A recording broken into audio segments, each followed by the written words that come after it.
기록 그 성경 가운데서 마지막 성경. 그러니까 모세가 5권의 성경을 성령의 영감을 받아서 기록을 했는데 그것을 가리켜 우리가 이제 이름 붙이기를 모세오경 그렇게 얘기를 합니다. 그래서 창세기, 출애굽기, 레위기, 민수기 그리고 신명기 이렇게 5가지 성경을 가리키고 그 모세오경의 가장 핵심을 가리켜서 이름 짓기를 우리가 모세오경을 내용적으로 분류했을 때 뭐라고 부르냐면은 율법서 그렇게 부르죠. 율법서. 그러니까 모세오경에 여러 가지 역사적인 이야기, 사건들 이야기가 나오지만 모세오경을 통해서 하나님이 우리에게 주시고자 하시는 중점적인 내용은 뭐냐면 이제 율법이죠. 율법. 그래서 그걸 가리켜 율법서라 그렇게 부릅니다. 이게 왜 중요하냐면 뒤에 있는 모든 나머지 성경들은 이 율법서를 근본으로 해서 그 위에다가 쌓아 올려지는 하나의 뭐랄까요? 이제 건물로 보일 수 있어요. 하나의 건물로. 그러니까 맨 기초예요. 율법서가. 그러니까 이 율법서에서 다루어지는 모든 내용들이 나머지 성경의 그 내용들을 좌지우지하는 거예요.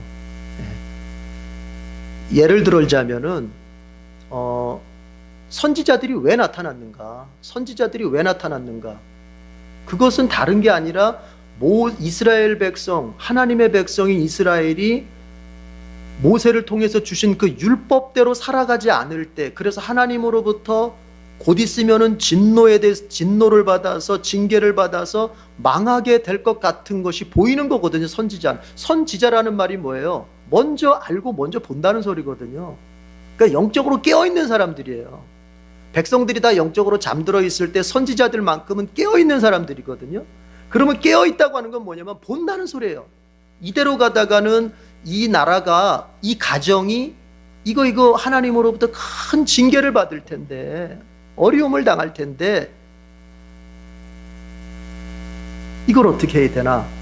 돌이키라고 해야 된다. 그래서 선지자들이 외치죠. 회개하라, 돌이키라. 그러면 이 선지자들이 지금 백성들이 잘 살고 있다, 잘못 살고 있다 이렇게 구별을 할 때 그 기준이 뭐냔 말이에요. 기준이 선지자가 임의대로 선지자가 그냥 자기가 보기에 잘못됐다, 자기가 보기에 잘됐다예요? 아니잖아요. 그들이 가지고 있는 기준이 있을 거 아닙니까? 그 기준을 가지고 딱 봤을 때 이 백성들의 신앙, 이 백성들의 삶이 하나님 보시기에 옳다, 하나님 보시기에 옳지 않다가 이제 보여지는 거 아니겠어요? 그럼 그 기준이라는 게 뭐냐? 그것이 바로 율법서예요. 모세오경이에요. 모세오경. 그러니까 선지자들은 다 하나같이 모세오경에 능통한 자들이에요. 다 능통한 자들. 모세오경을 아주 꿰뚫고 있는 사람들이에요. 그리고 그 꿰뚫은 자기네들이 이미 능통해 있는 그 모세오경을 자기들이 살고 있는 시대 속에 적용하는 거예요. 그러니까 시대가 다 다르겠죠. 선지자 시대마다 다 다르겠죠. 이사야 시대 다르고 예레미야 시대 다르고, 그렇죠. 저 호세아 시대 때 다 다르겠죠. 다니엘 시대 때 다르겠죠. 적용은 다 다르겠죠. 그러나 근본 원리는 같은 거예요. 같은 거예요. 그러니까 예수님 때도 마찬가지예요. 예수님 때도 그때는 성경에 구약밖에 없잖아요. 그 율법을 가지고 봤을 때, 예수님 봤을 때 이 백성들이 지금 율법에 미치지 못하는 삶을 산다는 거거든요.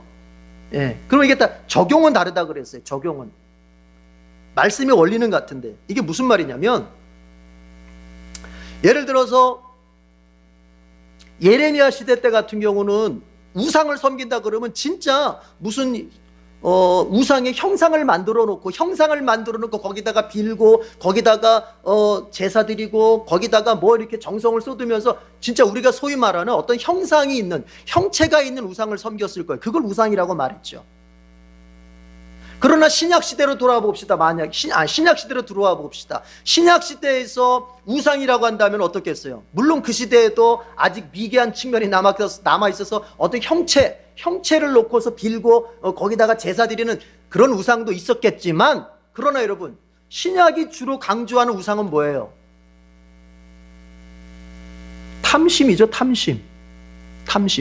적용이 달라지는 거예요.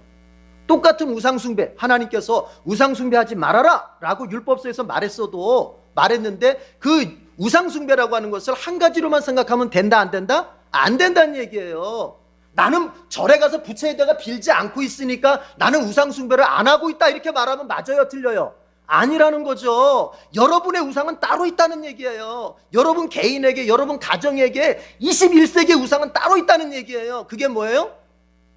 야고보가 얘기하죠. 탐심이에요.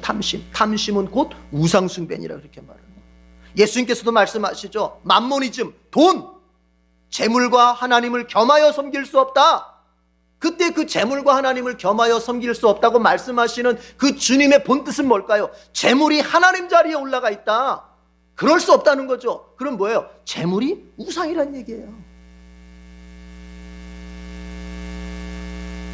그러니까 지금 이걸 얘기하려고, 우리가 모세 창세기부터 신명기까지 지금 구약의 율법, 아니 지금 신약 시대, 신약 열심히 배워가지고 신약 성경대로 신앙생활 해야 되는데, 언제 구약 창세기 이제 신명기 해가지고 언제 성경?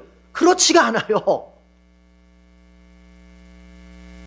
구약의 모든 원리들을 사실은 정직하게 구약의 원리들을 정확하게 배우고 그것을 정직하게 내 삶에 적용하면 자연스럽게 신약의 삶을 살게 되는 거예요.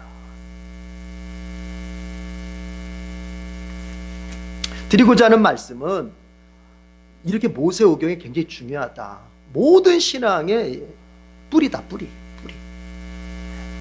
그래서 그대로 살지 못했을 때는 누가 나타나서? 선지자가 나타나서, 야, 너희들 지금 말씀대로 살지 않고 있어. 빨리 그 죄 회개하고 똑바로 살아야 돼. 빨리 죄 회개하고 빨리 돌아와. 그러면 주님께서 내릴 진노도 거두실 거야. 오히려 복 주실 거야. 빨리 돌아와. 이렇게 선지자가 나타나는 거죠. 그러니까 선지자라고 하는 사람들은, 이 사람들은 어떻게 보면은 불쌍한 사람들이에요. 이 사람들은 불쌍한 사람들이에요. 왜요? 이 사람들은 백성들이 잘못하는 걸 지적해야 되거든요. 그 역할 자체가. 제사장은 달라요. 제사장은 이 사람들은요, 어떻게 보면 이 사람들은 육신적으로 편한 사람들이, 어떻게 보면은, 왜요? 제사장은 중보만 하면 되거든요. 하나님과 백성 사이에서 제사로, 그리고 백성들에게 하나님께서 니네 죄 용서해 주셨다, 중보, 뭔가, 그리고 이렇게 격려, 이런 차원의 얘기를 해요. 그러니까 제사장들은 또 신분적으로도 다 귀족에 속하고, 그러나 선지자들은 그게 지적하는 거예요. 지적. 죄를 지적하고, 그래서 회개하게 만들어서 하나님 앞에 잘 살아가도록. 여러분, 예수님을 가리켜서 삼중직이라고 해요. 삼중직. 예수님의 사역은 삼중직, 세 가지의 직분을 갖다가 동시에 시행한단 말이에요. 삼중직. 그게 뭐예요? 구약의 세 종류의 하나님의 종들을 언급하는 거거든요. 그게 뭡니까? 첫 번째가 뭐예요? 왕이죠, 왕. 구약에 왕이 있었잖아요. 왕의 임무는 뭐예요? 통치하는 거죠. 그리고 보호하는 거죠. 그래서 예수께서는 이 땅에 오셔서 왕으로 통치하죠. 주님의 백성들을 왕으로 통치하고 주님의 백성들을 보호하시는 거예요. 또 하나는 뭐예요? 구약의 제사장이죠, 제사장. 그래서 예수님은 제사장 역할도 하시는 거예요. 그래서 하나님과 우리 사이가 원수관계가 됐을 때 이제 자기의 몸을 제물 삼아서 이제 자기가 제사장이 되어서 제사를 드림으로써, 속죄의 제사를 드림으로써 하나님과 우리 사이에 막힌 담을 열어서 이제 화목하게 되게 만들어주는 거죠. 제사장의 역할이죠. 또 한 가지가 뭐예요? 선지자의 역할이죠. 선지자의 역할. 그래서 예수님께서 바리새인들을 향해서, 이 독사의 자식들아, 이 회칠한 무덤아, 위선자들아, 하나님의 율법의 문자는 지키면서도 그 율법이 담고 있는 정신, 그것은 너희들이 무시하는구나. 이런 얘기를 막 하시는 거예요. 하나님의 나라에 대한 말씀을 또 전해주시고, 선지자의 주 임무는 말씀을 전하는 거니까 그런 모습입니다. 그런데 교회가 그 예수님의 삼중직 삼중직의 역할을 교회가 잘 감당해야 되는데, 그러나 교회가 감당하지 않는 건 뭐냐? 왕의 역할은 교회가 감당하지 않습니다. 오직 왕은 예수님밖에 없기 때문에. 그러면 교회가 사역 속에서 성도들에게 이제 감당해야 될 것 중에 하나가, 감당해야 될 어떤 역할이 뭐냐면은 제사장직과 선지자직을 교회가 감당해야 되는 거예요. 그래서 교회는 제사장으로서 성도들을 격려하고 위로하고 하나님 앞에 잘 설 수 있도록 용기를 주는 그런 역할을 감당할 뿐만 아니라, 때로는 교회는 여러분들의 죄를 밝히 드러내서 여러분들이 부끄러워할 줄 알고, 여러분들이 하나님 앞에서 회개할 줄 알고, 여러분들이 하나님 앞에서 새로운 삶을 결단할 수 있도록 교회가 죄를 지적할 줄도 알아야 되는 거예요. 그래서 좋은 교회라고 말하는 것은 제사장적 역할과 선지자적 역할이 균형 잡혀서 잘하는 교회가 좋은 교회입니다. 어느 한쪽으로 치우치면 안 되는 거예요. 여러분도 마찬가지예요. 교회는 여러분이잖아요. 교회는 사람이자 믿는 사람들이잖아요. 우리가 바로 그래야 돼요. 그래서 우리가 다른 지체들하고 교제할 때, 영적인 교제, 신앙적인 나눔을 할 때 여러분 우리가 어떻게 가겠습니까?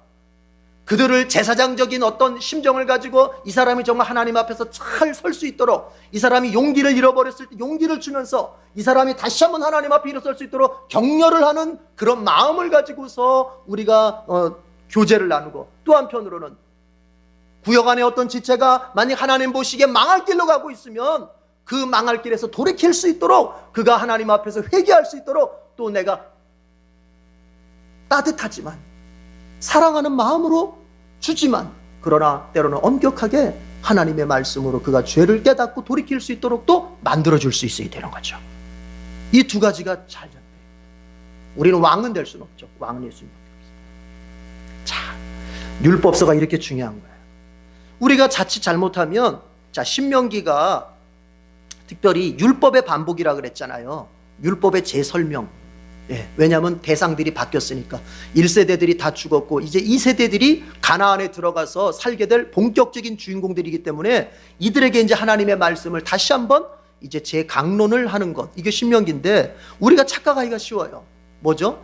이게 율법이다 보니까, 율법은 뭐예요? 하나님이 요구하시는 것, 너희들 이렇게 살아야 된다, 너희들 이렇게 믿어야 된다. 율법은 우리에게 하나님의 요구잖아요.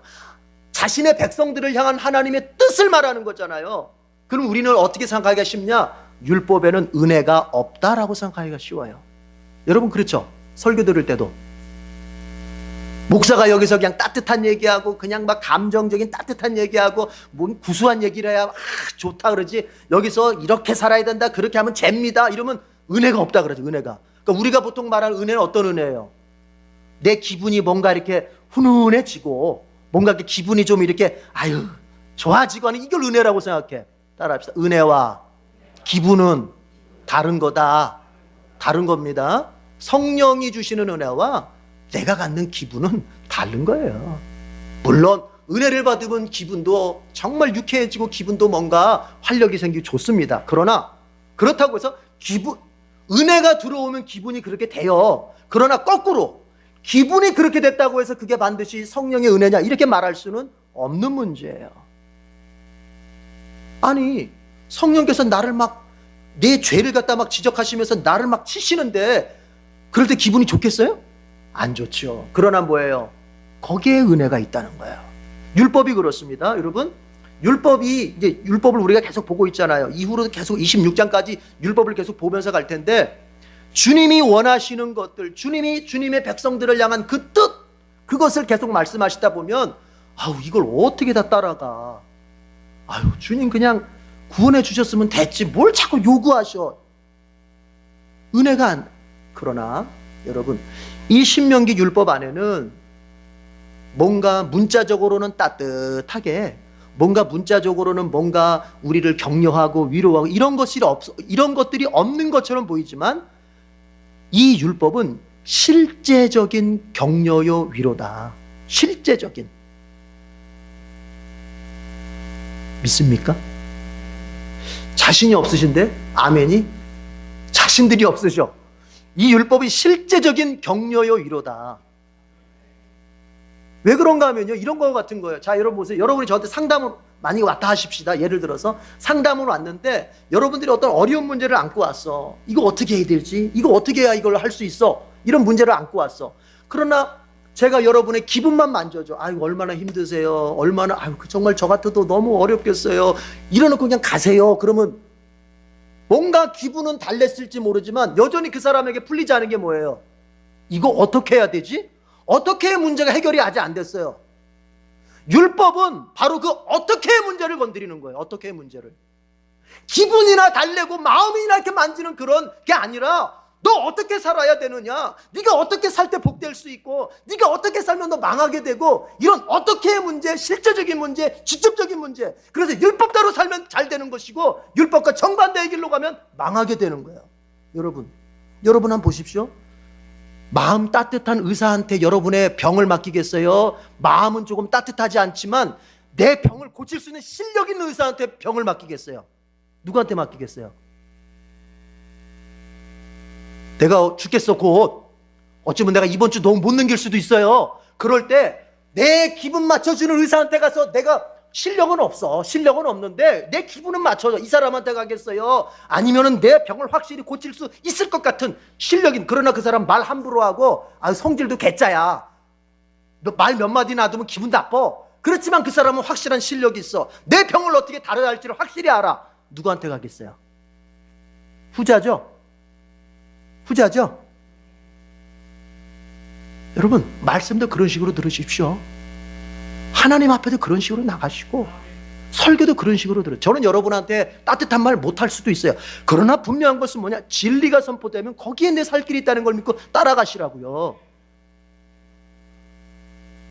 그래서 율법은 실제적인 격려의 이루예요. 어떻게 살아야 되는지에 대한 실제적인 답이기 때문에. 그래서 우리가 율법을 배우면서 내가 은혜를 받고 있다, 이런 믿음 속에서 여러분들이 신명기의 율법을 배워나갈 수 있기를 바랍니다.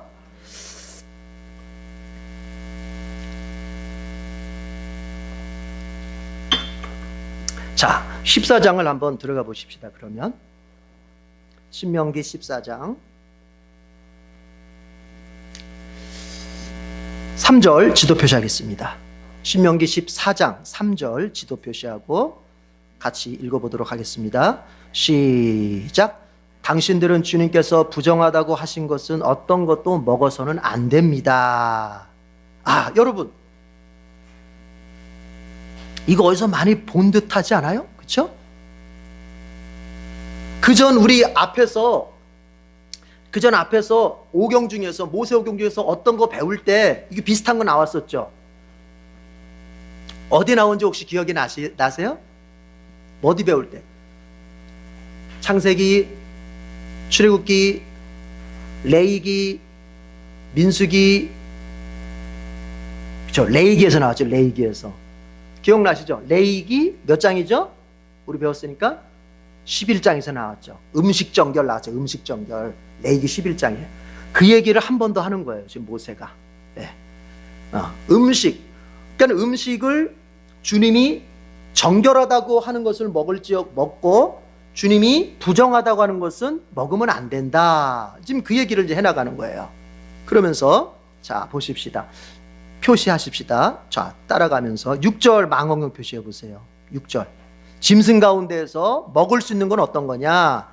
짐승 가운데서 6절 다 같이 망원경 표시하고 읽어봐요. 시작. 굽이 두 쪽으로 갈라진 쪽발이면서 새김질도 하는 모든 짐승입니다.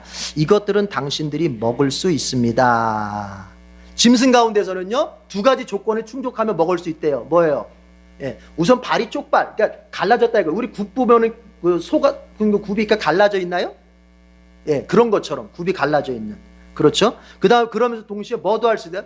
새김질을 할 수 있으면은 먹을 수 있다. 근데 둘 중에 하나만 되면 안 돼. 새김질은 하는데 쪽발이 아니거나 쪽발인데 새김질 이러면 안 돼. 새김질도 하면서 쪽발이어야 되는 거예요. 두 가지를 다 만족시켜야 한다. 뭐 더 깊은 얘기들이 있지만 그거는 그냥 생략하고 일단 쭉 넘어갑시다. 9절 보겠습니다. 9절 망원경 표시할게요. 이번엔 물고기 얘기입니다. 어떤 물고기를 먹을 수 있는가? 시작. 물에서 사는 모든 것 가운데에서 지느러미가 있고 비늘이 있는 물고기는 무엇이든지 당신들이 먹을 수 있습니다. 물고기를 먹는 조건은 뭐예요? 지느러미가 있어야 돼요. 그리고 몸에 비늘이 있어야 돼요. 몸에 비늘이 없는 물고기를 먹으면 돼요, 안 돼요? 안 되죠. 그 몸에 비늘이 없는 대표적인 물고기 중에 대표적인 게 뭐예요? 우리가 먹을 때 지포 있죠, 지포. 그럼 비늘이 없어요. 그 전에 제가 보니까 지포 잡는 데 가보니까 그냥 가죽 같은 걸 벗기더라고. 가죽 같은 거를. 비늘이 없어요. 그러니까 그런 걸 먹으면은 안 된다. 그러니까 이제부터 지포 먹으면은 구약시대 때 그랬다. 그런 얘기예요. 쉽게 예를 들자면. 자, 그럼 말이 나왔는데 그 지금은 먹으면 돼요, 안 돼요? 그래서 유대인들이 돼지고기를 안 먹는다 이런 얘기가 나오는 거예요. 여기 왜냐면은 여기에 걸리거든요. 우리 지금 돼지고기 먹잖아요. 삼겹살 먹죠. 그것도 맛있게 먹죠. 그 먹으면 안 되는데 어떻게 하죠? 소고기만 먹어요. 소고기 먹으면 비싸잖아요. 왜 이걸 먹어도 되는 거죠, 여러분? 이것은 구약의 율법이라고 하는 것은 예수님이 오시기 전까지 하나의 뭐예요? 이거는 모형이에요, 모형. 쉽게 얘기하자면 이스라엘 백성들이 거룩하게 사는 것을 갖다가 예수님이 아직은 내면적인 것까지는 연습을 시킬 수가 없으니까 하나님께서 외적인 걸 가지고 먼저 거룩이라고 하는 것을 연습을 시키는 거예요, 연습을. 그래서 지금 이렇게 지금 뭐 먹을 짐승들 같은 경우 보면은 그 정결한 것과 부정한 것의 그 기준을 가만히 살펴보면 외형적인 것에 이렇게 있어요. 외형적인 거. 외형적인 걸 딱 봤을 때, 외형을 봤을 때 벌써 혐오감을 느낄 만한 것은 주님이 못 먹게 하시는 거예요. 외형적인 거. 아직 내적인 게 아니에요. 그 동물이 생긴 게 뭐지? 혐오가. 돼지 같은 경우 좀 이상해요. 일반 동물들하고 좀 다르게 생겼어. 돼지는 보면은 일반 동물들이 이렇게 꼬리도 길고 이렇게 뭔가 모양새가 있는데 돼지는 보면 좀 이상하잖아요. 이상하죠. 다리도 이렇게 막 짧고 이상하잖아요. 이거 농담이 아니에요. 그런 거예요. 학자들이 다 연구한 얘기를 제가 쉽게 풀어서 하는 얘기예요. 어떤 외형적인 걸 가지고서 혐오감을 느끼게 할 만한 것은 부정한 거. 외형적인 걸 봐서 뭔가 이렇게 우리가 가까이 해도 괜찮을 것 같은 그런 느낌 있는 거는 정결한 거로 주님이 이렇게 선정을 하신 거예요. 근데 그걸 통해서 뭐야? 주님은 지금 뭘 연습시키는 거예요? 거룩을 연습시키는 거예요. 거룩. 정결한 것과 부정한 것에 대해서 내가 선택하는 연습을 시키는 거예요.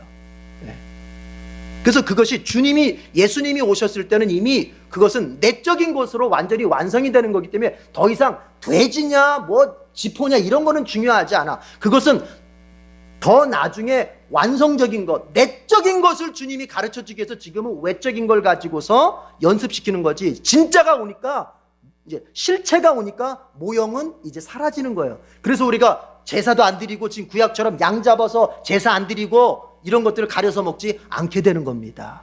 왜? 예수님이 그랬잖아요. 내가 율법을 완성했다 그랬죠. 완성. 어렵나요? 그럼 지포 드지 마세요. 그래서 드셔도 된다. 11절 표시했나요? 11절도 표시해보죠. 11절. 11절 마음껏 표시하고 같이 읽어봐요. 시작. 깨끗한 새는 무엇이든지 당신들이 먹을 수 있습니다. 깨끗한 새는 다 먹을 수 있는데 12절부터 뭐냐면은 12절부터 18절까지는 먹지 못할 새를 주님이 다 나열하셨어요. 먹지 못할 새를 이 새 이거는 먹지 말아라 이렇게. 근데 새는 제가 아까 이런 얘기했죠. 다른 동물들이나 물고기 같은 경우는 외형적, 벌써 생긴 자체가 벌써 인간이 보면은 혐오감을 느낄 만한 그런 외형을 기준으로 해서 정결한 것과 부정한 것을 말씀하셨다면 새는 조금 달라요. 새는 여러분 새 모양을 여러분 구별할 수 있어요? 새가 모양이 거의 비슷하죠. 그렇죠? 거의 비슷합니다. 그래서 새는 가만히 보면 하나님이 뭘 기준으로 해서 정결한 것과 부정한 거로 이렇게 나누시는 것 같냐면은 이것은 습성. 어떤 습성이냐면 지금 먹지 말라고 하는 새들의 습성은 뭐냐면은 죽은 고기를 먹는 새들이에요. 죽은 고기를 먹는 새들. 어떤 육상의 짐승들이 죽잖아요. 그럼 막 독수리 같은 경우 몰려와서 막 뜯어 먹잖아요. 그런 습성을 가진 새들을 주님이 먹지 말라고 하는 거예요. 그럼 먹을 수 있는 새는 뭐냐? 죽은 고기를 안 먹는 새. 이런 새들은 먹을 수 있다. 그러니까 그러니까 이런 걸 통해서 하나님께서 내가 가까이 해야 될 정결한 것과 멀리 해야 될 부정한 것, 이것이 이제 구별하는 법을 먼저 연습을 시키는 거예요. 여러분, 우리에게 내적인 것도 중요합니다. 내적인 게 본질이에요. 그죠? 그러나 먼저 아셔야 될 것은, 이걸 생각해 봐야 될 것은 외모도 중요하다는 걸 알아야 돼요. 외모도. 주님이 지금 외모를 가지고서, 생김새를 가지고서 정결을 연습시키고 있어요. 우리가 주님 앞에서 내 마음을 보여드리는 거, 내 마음의 진심을 보여드리는 거, 이거 본질이고 중요한 거예요. 그에 못지않게 중요한 게 뭐냐면, 내가 내 외모도 이왕이면, 자, 오늘 예배에 왔습니다, 여러분. 우리 주일날 예배 옵니다. 그럴 때 내가 그냥 막 외모를 갖다가 그냥 이제 잠자리에서 일어나가지고 이러고 나오는 거하고, 내가 그래도 내가 예배를 가는데 깨끗이 그냥 머리도 그냥 감고 옷도 차입고 그냥 비싼 옷은 아니더라도 내가 깨끗한 옷 입고 이렇게 또 한번 이렇게 화장품도 좀 이렇게 찍어 바르고 이러면서 내가 예배를 오는 거하고, 여러분, 같아요, 달라요? 다른 거예요. 다른 거예요. 주님은 내적인 것을 중시하고 본질로 여기지만, 그것이 연습되고 그것이 완전히 나에게서 드러나기 전까지 외적인 걸 가지고서 연습을 시켰다는 것도 기억해야 돼요. 그래서 내 외모를 내가 잘 가꾸는 것도 나의 내적인 마음을 가꾸는 것에, 여러분, 필요한 것입니다. 아시겠죠? 네. 그래서 링컨이 그런 말 했죠. 링컨이 사람이 나이 40을 넘기면은 자기 얼굴에 책임을 져야 된다, 그런 얘기를 하죠. 그러면 왜 얼굴에 책임을 져요? 그가 살아왔던 삶의 모든 내적인 것이 어디로 나타나고 있어요? 얼굴로 나타나고 있는 거예요. 그러니까 그 얘기는 뭐예요? 내적인 것을 잘 관리하면서 인생을 살아야 된다. 그러나 그것이 어디로 나타난다? 외적인 것으로 나타나는 거예요. 그래서 마치 기독교인은 하나님께서 나는 사람들처럼 외모를 보지 않고 그 중심을 본다 하니까는, 외모는 개판이어도 괜찮은 거구나. 이게 우리 그 인간들이 문제가 뭐냐면요, 꼭 극단적이야. 보면 나는 외모를 보지 않고 중심을 본다. 그러면 주님이 외모를 갖다가 우습게 본다는 소리예요? 그죠? 예를 들어서 아까 그 말씀처럼 오늘 11조 뒤에 얘기 나오는데, 하나님께서 재물을 사랑하지 말아라, 그렇게 말씀하시면은 재물이 뭐 하찮아서, 재물이 우스워서 막 재물에 대해서 무관심하고 이렇게 살라는 얘기예요? 그런 게 아니잖아요. 그러니까 우리는 극단으로 간다. 극단으로. 중심을 본다 하시면은 그 중심을 본질로 삼되 외모도 내가 잘 가꾸며 살아야지, 이렇게. 그 옷도 항상 잘 차려입으시고, 머리도 하루에 한 번씩 꼭 감으시고, 예배당 올 때 냄새 나지 않도록 몸 관리 잘하고 오시고. 아시겠죠?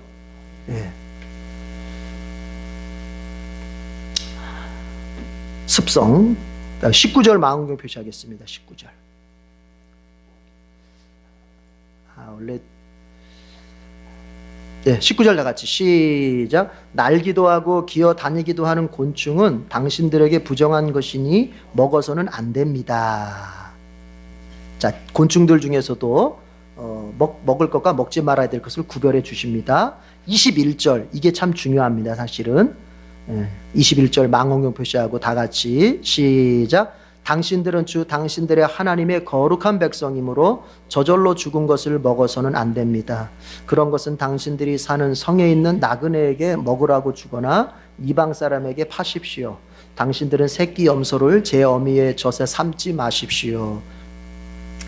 이제 여러분, 좋습니다. 뭐 동물에 관련된 얘기는 뭐 제가 이렇게 부분적으로 했지만, 근본적인 게 있어요. 근본적인 게 뭐냐? 하나님께서 왜 이렇게 음식 먹는 것까지도 하나님이 간섭하셔가지고 먹을 것과 먹지 말아야 될 것을 구분하시는 거죠?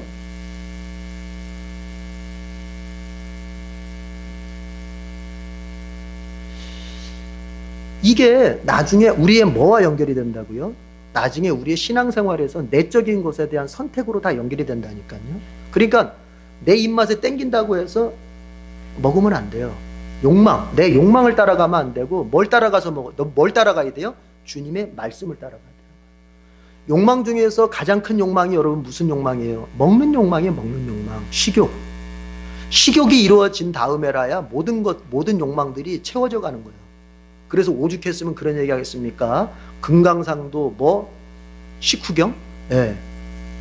먹은 다음에라야 보는 욕망, 여러 가지 욕망들을 채워가는 거예요. 이 먹는 욕망에서 내가 하나님의 말씀을 따르는 것을 조절을 못하면 다른 거 다 실패하는 거예요. 가장 기본적인 욕망을 가지고 하나님이 먼저 네가 이 욕망, 너에게 일어나는 욕망이더라도 이 욕망 중에는 죄된 욕망이 있기 때문에 너는 잘 분별해야 된다. 내 안에서 일어난 욕망이라고 해서 그것이 무조건 내가 해도 될 것처럼 생각하면 안 된다.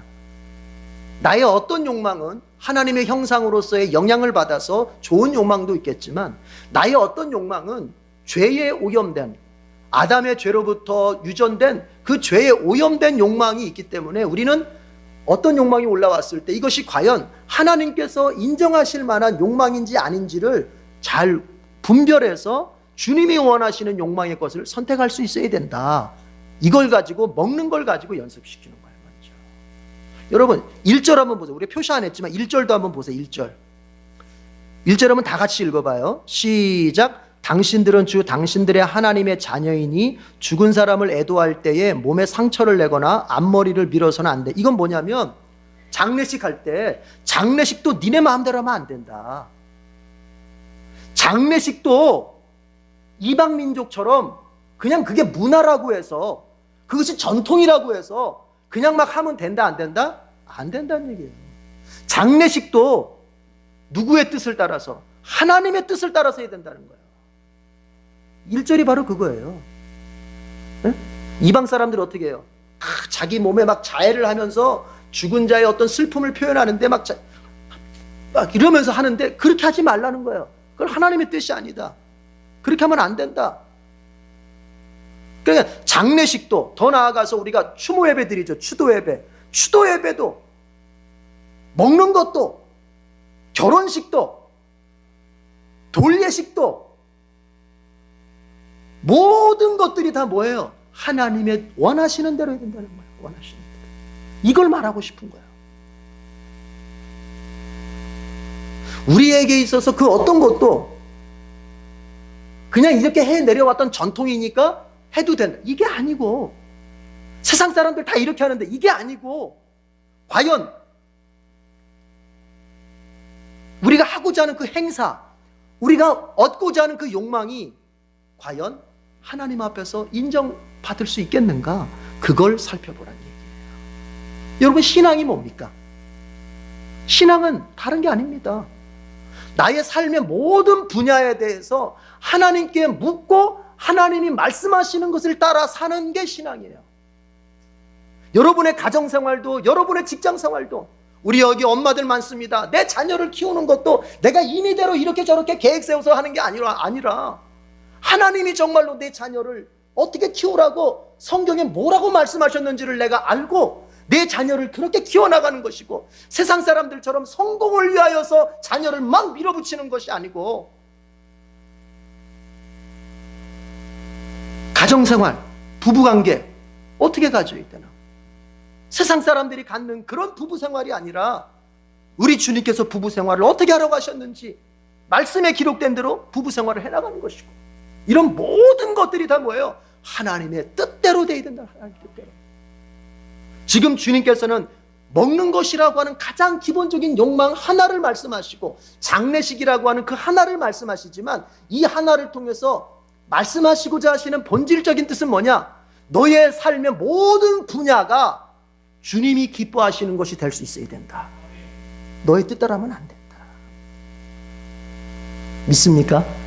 믿습니까? 믿습니까? 이게 바로 뭐야? 어떻게 살아야 되느냐의 답이에요. 내가 어떻게 살면 복을 받을 수 있을까의 답이라고요. 여러분 가정에 무슨 행사를 지금 계획하고 있습니까? 여러분 가정에 어떤 이벤트를 지금 계획하고 있습니까? 이제 생각해 보십시오. 과연 그것이 하나님께서 기뻐하실 만한 것이겠는지 생각해 보시라고요. 예를 들어 봅시다. 우리 가족들이 어디를 가야 돼. 예배 빠지고 가야 돼. 주님이 기뻐하시겠습니까? 주님이 기뻐하시겠습니까? 아주 쉽게 예를 드는 거예요. 쉽게. 가세요. 가려면. 아주 쉽게 예를 드는 거예요. 그걸 말하는 거예요. 어떤 것이 있을 때 과연 주님께서 그것을 어떻게 바라보실까? 이 한마디 내 마음속에 질문을 하고 주님께서 원하신다고 여기는 그것을 선택해라. 그것을 고린도전서 10장 31절에서 바울은 이렇게 표현했던 것입니다. 우리는 먹든지 마시든지 그 무엇을 하든지 다 하나님의 영광을 위해서 해야 된다. 그 먹든지가 마시든지가 어디서 나왔겠어요? 바울은 랍비입니다. 구약 성경에 능통한 사람이에요. 바로 레위기 11장, 신명기 14장을 꿰뚫고 있기 때문에 거기서부터 주님께서 먹는 거 이거 먹어야 되고 이거 먹지 말아야 되고 구분하셨던 그거를 이제 어디까지 끌어올려? 내적인 데까지, 내 삶의 모든 분야까지 확장시키는 거예요. 아까 제가 말씀드렸잖아요. 구약은 그렇게 기초적인 거, 그러나 신약에 와서는 그것이 확장이 되고 더 깊어지고, 바울은 그것을 더 확장시키는 거예요.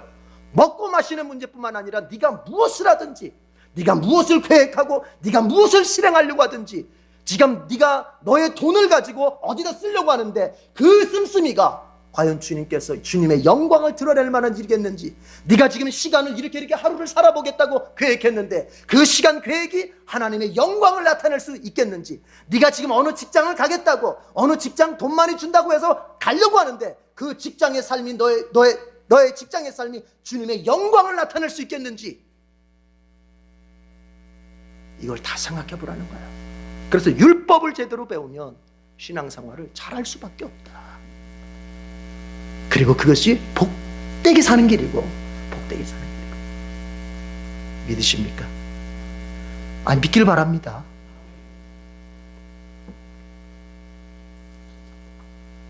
그런데요,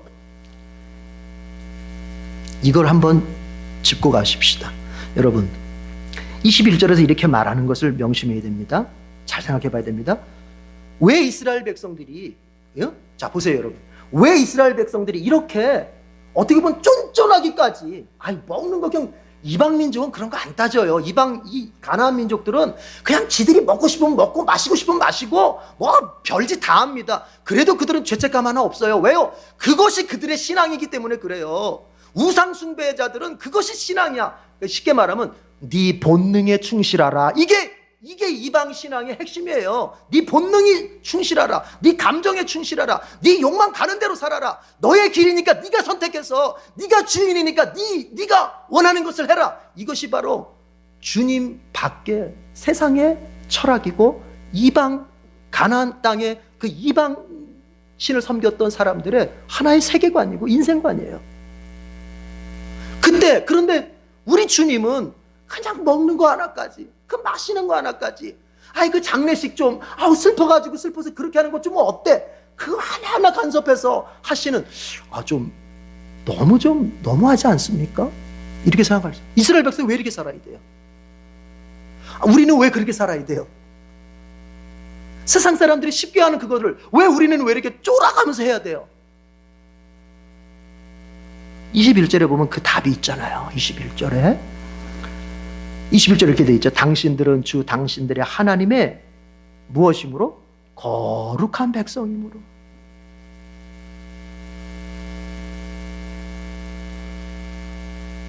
너희들은 하나님의 거룩한 백성이기 때문에 너희들은 성결하게 살아야 되고, 주님이 거룩하신 것처럼 너희도 거룩하게 살아야 된다. 여러분, 여기에서 이런 원리가 나오는 거예요. 자 보십시오. 우리가 은혜로 구속을 받습니다. 모든 죄사함을 받고 하나님의 자녀가 되었습니다. 믿으십니까? 우리가 하나님의 자녀된 것은 순전히 주님의 은혜뿐입니다. 그렇죠? 그걸 가리켜 구속이라고 표현하는 거예요. 구원의 과정 중에서, 구원은 과정이라 그랬잖아요. 구원의 과정 중에서 주님이 나의 모든 죄를 용서하시고 나를 의롭다 여기시며 주님의 백성, 주님의 자녀 삼아 주셨습니다. 구속하셨습니다. 죄를 씻어 주셨습니다. 그리고 나를 의롭다 하셨습니다. 칭의 주셨습니다. 그런 다음에 여러분, 제가 늘 강조했던 것이 뭡니까? 성화로 가는 것이다. 성화. 그럼 어떤 사람들은 아니 너무 교회가 그냥 은혜 받고 그랬으면 됐지 뭘 자꾸 그렇게 거룩하게 살라고 성화. 지금 이 얘기가 그거예요. 너희들이 거룩한 백성이 되었으니 자연스럽게 어디로 가? 거룩함을 연습하는 거로 가야 된다는 거예요. 그래서 칭의와 성화는 결코 떨어져서 갈 수 없다. 같이 갈 수밖에 없다. 만약 우리가 예수 그리스도의 은혜로 그분의 십자가의 은총으로 구원받은 것을 믿는다면 이제 그는 그의 마음속에 거룩한 삶에 대한 부담감을 갖는 것이 정상이다. 내가 주님의 은혜로 주님의 그 찢으신 보혈로 죄사함을 받았다는 것을 은혜로 믿고 있고 감사하게 믿는다면 이제 그의 남은 생에는 거룩하게 살 것에 대한 부담감을 지는 것이 당연하다는 거예요. 당연하다. 그럼 뒤집어 말하면 만약에 누군가가 예수 믿고 구원받았다고는 얘기는 하는데 거룩한 삶에 대한 부담감이 없다면 그의 받았다는 그 구원은 어쩌면 다시 생각해 봐야 된다. 거룩한 백성이 되었기 때문에 이제는 거룩한 삶에 대한 짐을 져야 되는 거예요. 믿으십니까? 이걸 거꾸로 말하면 이제 율법주의가 되는 거예요. 거꾸로 말하면 어떻게? 우리가 거룩한 삶을 살아서 우리가 거룩한 백성이 된다고 말하면 거꾸로 가는 거예요. 바울의 표현대로라면은 바울이 신약에 얘기했던 바울의 표현을 얘기하자면은 우리가 율법을 지켜서 구원받는다고 말하면 이거는 잘못된 거예요.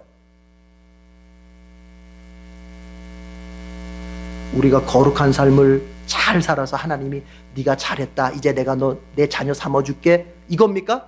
아니죠. 네가 이미 내 자녀가 되었으니 네가 이미 나의 은혜와 능력으로 내 백성이 되었으니 이제는 너는 나를 닮아서 거룩하게 살아라. 그래서 칭의와 성화는 같이 갈 수밖에 없어. 같이 갈 수밖에 없어. 그래서 이제 야고보의 얘기를 다시 좀 해야 됩니다. 야고보가 한 얘기가 바로 이거예요. 네가 만약에 칭의, 은혜로 구원받았다, 은혜로 의롭게 되었다고 하는 이 칭의에 대한 믿음이 있다면 너는 반드시 성화, 거룩한 삶에 대한 이 부담감을, 행위를 너는 드러내게 될 것이라는 거예요. 그러나 만약 누군가가 칭의의 은혜를 받았다고 하는데 거룩한 삶에 대한 이 행위를 나타내고 있지 않다면 작든 크든 정도의 차이는 있겠지만 이 거룩한 삶에 대한 이 행위를 나타내고 있지 않다면 이 칭의의 믿음조차 이 칭의의 믿음은 네가 있다고 하는 그 칭의의 믿음은 어쩌면 죽은 믿음일 수도 있다. 이 얘기를 하는 거예요. 이제 한번 물어봅시다. 여러분, 죽은 믿음으로 우리가 구원받을 수 있나요? 믿음으로 구원받는다고 바울을 통해서 말씀해 주셨는데 그때의 믿음은 여러분 괄호 열고 닫고가 있는 거예요. 야고보 때문에. 야고보가 그 말을 안 했으면 괜찮았을 텐데 이제 가로 열고 닫고가 있어. 뭐예요? 산믿음이에요. 산믿음. 야고보가 그걸 염려해서 알려준 거예요. 믿음 중에서는 죽은 믿음도 있다. 그 죽은 믿음으로는 우리가 구원받을 수 없다. 그러면 그 죽은 믿음인지 산 믿음인지를 어떻게 판별합니까? 이게 질문할 거 아닙니까? 그 질문에 대하여 답을 주는 거예요. 거기에 행위가 있느냐? 거룩한 행위가 있느냐? 주님을 사랑하기 때문에 나타나는 행위가 있느냐? 이런 것들이 있느냐고 묻는 거예요. 그것이 있을 때에만이 너의 칭의를 향한 그 믿음은 산 믿음이요 너는 구원의 자녀다. 이렇게 성경을 풀어가는 것입니다. 여러분, 주님이 말씀한 너는 내 이미 백성이야. 여러분 이미 하나님 백성 되셨습니다. 여러분은 이미 모든 죄를 용서받으셨고 여러분은 주님의 은혜로 의롭게 다 인정을 받고 있는 사람들이에요. 그래서 감히 말합니다. 이제 좀 거룩하게 사십시다. 이제 죄는 좀 멀리하고 이왕 거룩하게 사십시다. 그 얘기를 이 모세오경에서부터 하고 있는 거예요.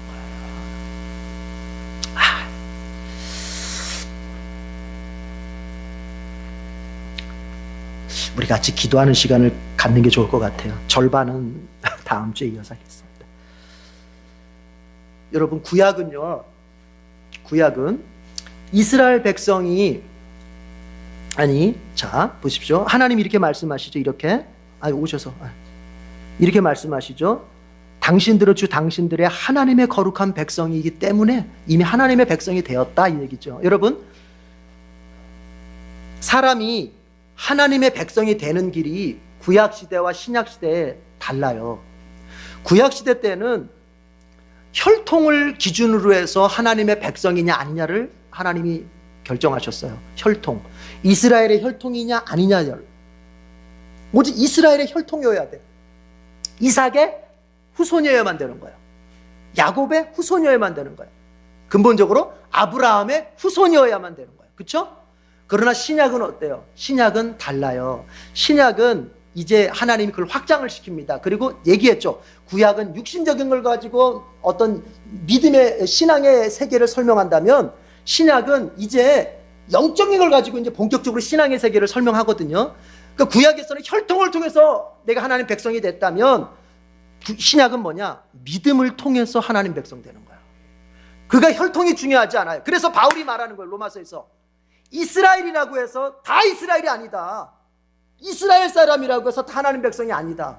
오직 믿음으로 믿음 있는 사람만이 하나님 백성이라는 거예요. 여러분 믿음이 있으십니까? 그러면 여러분은 여러분의 조건이 육신적인 조건이 어떠든지 간에 여러분 하나님 백성입니다. 이제 하나님의 백성은 하나님이 우리에게 거룩하게 살 것을 요구하십니다. 여러분 거룩하게 사는 거 처음에 연습할 땐 불편할 수 있습니다. 그러나 여러분 거룩한 삶이 내게 연습이 되면은 내 삶에 기쁨이 있어요. 거룩한 삶을 살다 보면 죄가 떠나가고 우리의 가정의 모든 삶들이 경건하게 돌아가면서 죄악이 떠나가고 거기에는 정말 마귀가 주는 모든 걱정과 근심과 두려움들이 사라지기 때문에 기쁨이 있고 평화가 있어요. 그리고 거룩한 삶이 될 때 비로소 거기서 뭐가 나오느냐? 그 현실을 이겨낼 수 있는 능력들이 나오는 거예요. 이제 이 믿음을 가지고 같이 한번 기도해요. 주님, 나를 주님의 백성 삼아주신 거 감사합니다. 은혜 가운데서 나를 주님의 백성 삼아주신 거 감사합니다. 내가 주님의 백성이오니 이제 주님의 백성답게 나의 시간을 살아갈 수 있도록 성령으로 깨우쳐 주시고 말씀으로 깨우쳐 주시고 성령으로 능력 주시고 기도로 능력 주시옵소서. 그래서 내가 거룩한 삶을 조금씩이나마 열어갈 수 있게 해달라고. 그래서 주님이 거룩한 자에게 주시는 기쁨과 거룩한 자에게 주시는 능력과 거룩한 자에게 주시는 복을 누리며 살게 해달라고 우리 같이 통성으로 기도하겠습니다. 하나님